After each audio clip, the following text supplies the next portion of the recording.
Guys, what a relief. What a game. I can't believe it. If you watched the first 90 minutes of that game, I'm sure you would have been thinking it's going to be a repeat of Iceland, it's going to be a repeat of 2016, but no. Magic from Jude, Harry Kane doing what he does best, and we managed a great escape. What a game. I can't believe it. Does it fill me with hope going into the game against Switzerland? Not a chance. Not at all. But we've managed to get through it. And, if you're going to win a tournament, I'm not saying England are going to, or if we're going to get close, based on what we've seen, there's absolutely no chance. But as long as you're still in the tournament, you always have a chance. And that's exactly what's happened with England here. Against Slovakia, let's be honest, let's break it down. We were sloppy. We didn't work as a team. The odd chance that we were pressing the ball, it was done individually. You'd see Saka or Bellingham most likely pressing the ball, but then defensively we were sat so far back and it hurt us. You saw the first goal that Slovakia scored, and it was so sloppy from England. You saw Kyle Walker so deep in his own box. You saw the runner going in with no one following him. Guay was on a yellow card. You couldn't afford to have him sent off, and they score a simple goal. And honestly, every time they went forward, especially in the second half, it didn't happen so much, but in the first half, whenever they got forward, it was trouble. You knew that England were going to have to really fight hard, and we shouldn't have that. You think of all the players that we have, what they've achieved and the form that they have coming into this tournament, we shouldn't have these problems. So it's a shame really that we're having to talk about this game against Slovakia and saying that we were lucky. You know, I actually think this performance was worse than the 2-1 defeat against Iceland back in 2016. We were very, very lucky, to avoid embarrassment. I've got plenty of friends from all over Europe, all over the world, and I was ready for the comments, for the text messages, just laughing in my face for that performance, and they would have been well in their right, but instead it's England get lucky again.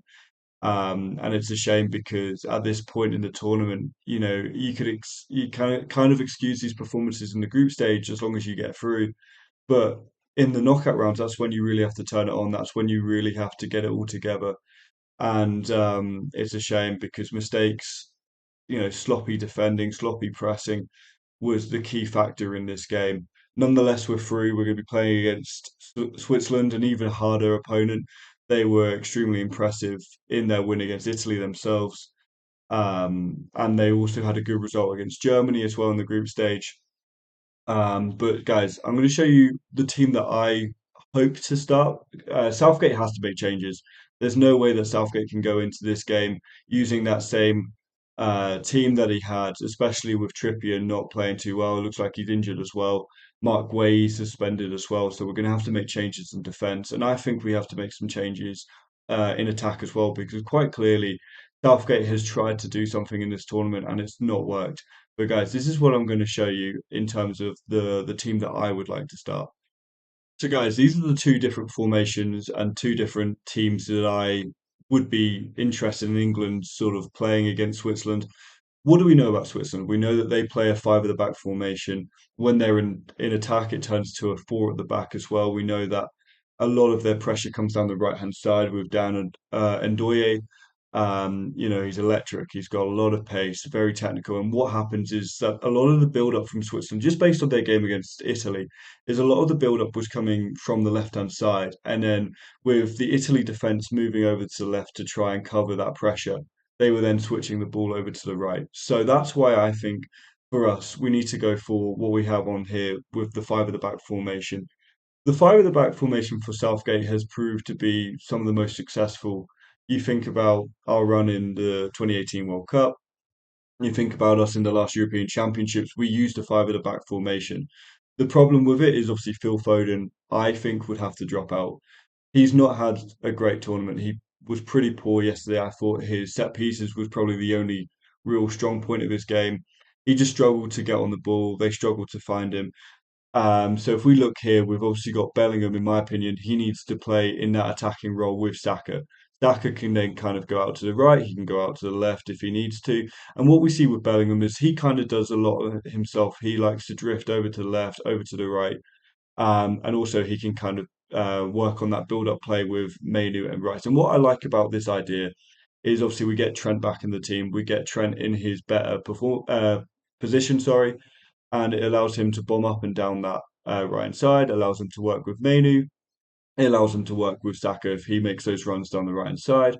Also, if he pushes forward, it allows us to then have Walker going back to his sort of natural right position. But we've seen him for England; he can play in that position as well. He's very comfortable in that position, and I think this is an important thing because we sit so back as a team. It means that John Stones, who naturally likes to come into that midfield position, is being limited. He's not able to really push up. He's not allowed to really sort of support the midfield because we're dropping back so much. So I think if we can get him in those positions where it supports Rice, it supports Mainu, what that does is it pushes us up the pitch as a team.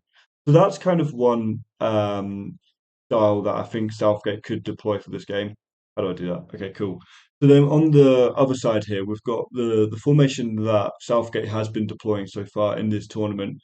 Like I say, Gueye, he's going to be out. He's suspended. So I think Ezri Konsa, he came on in the last game against Slovakia and was very good defensively. So I would be very surprised if he doesn't choose him.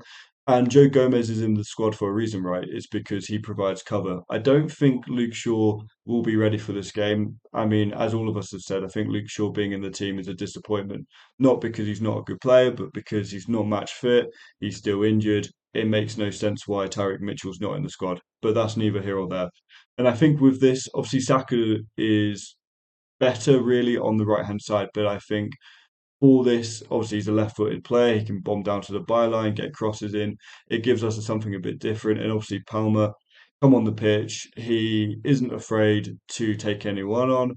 He is aggressive in his play, and I think that's what we've been missing. We've seen it a bit with Saka.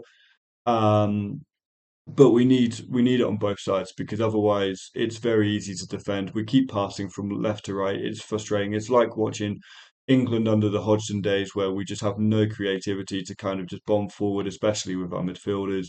But I think if we can get Saka down into these kind of positions to get a ball into the box, as well as Palmer, with Palmer he can go down to the byline, he can cut in as well.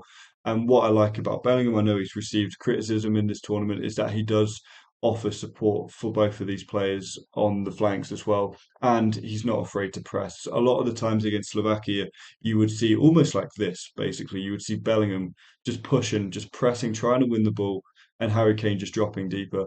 With Harry Kane as well, I genuinely think if it's not working in this game, we've seen Ivan Toney come on, he got an assist for the winner. Ollie Watkins isn't afraid to make runs in behind. Both of those two players provide us with something that Kane doesn't. Kane is so good at getting into the right positions, trying to get onto the ends of a cross or a pass or anything like that. But Ollie Watkins and Ivan Toney both give you something a bit different that I wouldn't be surprised if they are given a chance in this game if it's not working out. But between these two, I'd rather see this kind of five at the back formation. I think okay, we won't be so strong down the left hand side, but we haven't been strong down the left hand side all tournament. And obviously, Joe Gomez would be able to handle the pace of Ndoye a lot better than I think obviously Trippier probably would do. But also, this allows us to have cover with Konsa, with Rice as well, being able to kind of shut down those chances. But yeah, that's kind of what I think for Switzerland. Let me know what you think about that. So, guys, that's been my review, very quick review of the Slovakia game. Honestly, I know that there was a lot of drama, but I don't think there's too much we can talk about positive other than the two goals, really. And obviously, just kind of giving my thoughts on what we should do going into the Switzerland game. If we don't prepare, if we don't get things right on the training pitch, I am extremely worried that Switzerland will do the same thing to us as they did to Italy. I'm sure Scotland fans would love that, especially because they drew to Switzerland themselves and they scored. And Switzerland they beat the reigning champions of the Euros. They would love to beat the runners up as well. So guys, I'm trying to aim for 200 subscribers on the channel. If you did like this video, I'd much appreciate it if you'd hit that subscribe button. If you have any opinions, any thoughts on England based on the game against Slovakia, going into Switzerland as well, I'd love to hear your thoughts down in the comment section. But guys, as always, it's been a pleasure. Make sure to like, comment, and subscribe. Peace out. See you.